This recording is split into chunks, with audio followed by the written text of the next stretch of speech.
এদিকে হাড় কাঁপানো শীতে কাঁপছে রাজশাহী সহ উত্তরের জেলাগুলো। আকাশে কুয়াশার আধিক্য তেমন না থাকলেও হাড় কাঁপানো হিমেল হাওয়ায় বেড়েছে শীতের দাপট। আরও খবর জানাতে সরাসরি যুক্ত হচ্ছেন সহকর্মী জাহিদ হাসান। জাহিদ, আমরা দেখতে পাচ্ছি যে তীব্র শীত উত্তরের জেলাগুলোতে, তো সেখানে তীব্র শীত নিয়ে কি বলছেন স্থানীয় আবহাওয়া অফিস? রূপা, আজকে আমরা যেমনটা আবহাওয়া অধিদপ্তর থেকে যেমনটা পেয়েছি যে আজকে রাজশাহীতে তাপমাত্রা সর্বনিম্ন রেকর্ড করা হয়েছে 10 ডিগ্রি সেলসিয়াস।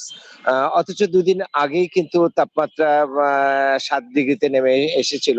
আসলে কিছুটা তাপমাত্রা রাজশাহীতে বাড়লে পরেও আকাশের পরিস্থিতিও আজকে আমরা লক্ষ্য করেছি যে রাজশাহীর আকাশে ঝলমলে সূর্যের দেখা মিলেছে, কিন্তু সূর্যের দেখা মিললেও যে প্রচন্ড যে শৈত্য প্রবাহ, এই শৈত্য প্রবাহের কারণে আসলে সূর্যর সে তাপ আসলে মানুষের অনুভূত হয় নাই, যে কারণে আসলে টানা কদিনের যে তাপ শীতদাহ, এই শীতদাহের কারণে আসলে খুব ছিন্নমূল মানুষরা বেশি সংকটে পড়েছেন। বিশেষ করে যেমন আমরা বলতে পারি যে দিনমজুর, খেটে খাওয়া যে মানুষগুলো, অর্থাৎ স্বল্প আয়ের মানুষগুলো, যাদের প্রতিদিন এই রোজগারের উদ্দেশ্যে ঘর ছাড়তে হয়, আসলে কাজে বেরিয়েও তাদের অনেকেই কাজ পাচ্ছে না। যারা একটু বয়স্ক তারা কাজের জন্য বেরোতেই পারছেন না, এবং যারা বেরিয়েও তারা ঠিক মতো কাজ পাচ্ছেন না বা কাজ করতে পারছেন না শীতের কারণে।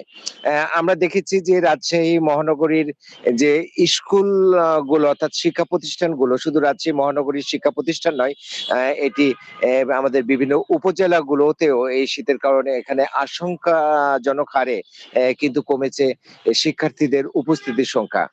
আমরা যদি আসলে শীতজনিত রোগের বিষয়গুলো এবং স্বাস্থ্য কেন্দ্রগুলোর বিষয়টি আমরা বলতে চাই, যে রাজশাহীর 6টি উপজেলা স্বাস্থ্য কমপ্লেক্স যেগুলো রয়েছে, সেই উপজেলা স্বাস্থ্য কমপ্লেক্স সহ রাজশাহী মেডিকেল কলেজ হাসপাতালের যে শিশু বিভাগ, এই শিশু বিভাগগুলোতে আসলে শীতজনিত রোগে আক্রান্ত হয়ে শিশুর সংখ্যা, যেমন শিশু রোগীর সংখ্যা বৃদ্ধি পেয়েছে, আসলে বয়স্করা আক্রান্ত হচ্ছেন।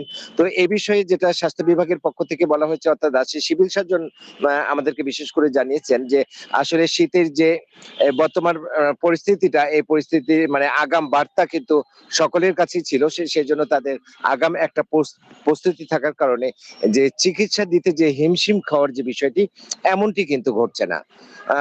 রূপানুর, আসলে আবহাওয়া সংক্রান্ত বিষয় এই ছিল আজকে আমার কাছে। জাহিদ, আপনাকে অসংখ্য ধন্যবাদ আমাদের সঙ্গে যুক্ত হওয়ার জন্য।